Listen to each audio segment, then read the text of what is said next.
सरस्वती मैया की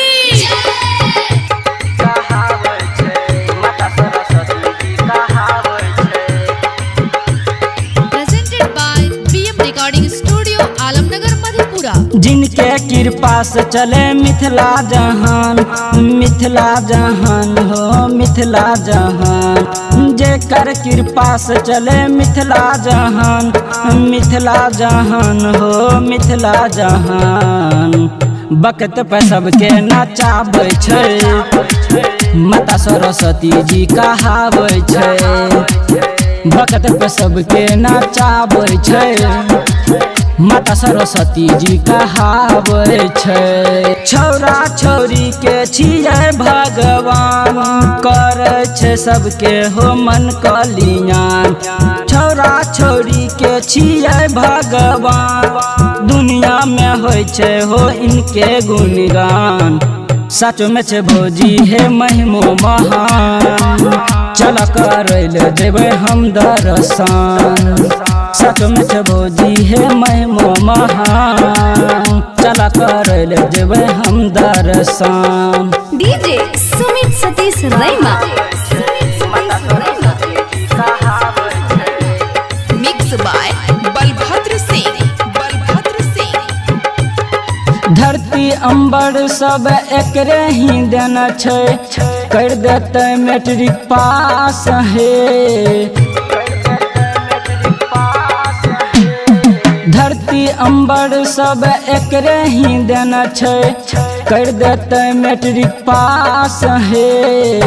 इनके राचल छै सब कलाकारी, स्कूल में जाय छै छौरी कुमारी। नया नया बुक के होइ छै उपतान, छौरा छौरी छलै पढ़े में मगन। बकत पे सबके नचाबै छै, माता सरस्वती जी कहाबै छै।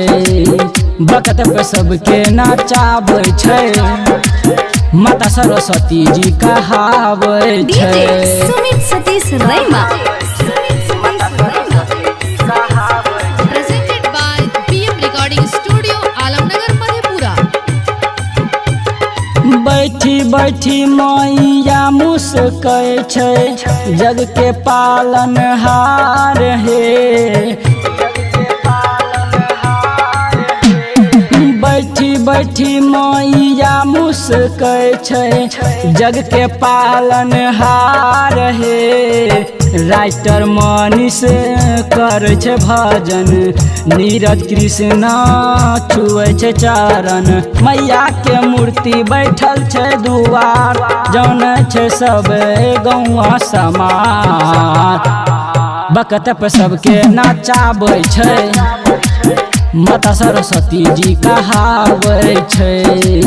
बकत पे सबके नचाबै छै, माता सरस्वती जी कहाबै। जिनके कृपा से चले मिथिला जहान, मिथिला जहान हो मिथिला जहान।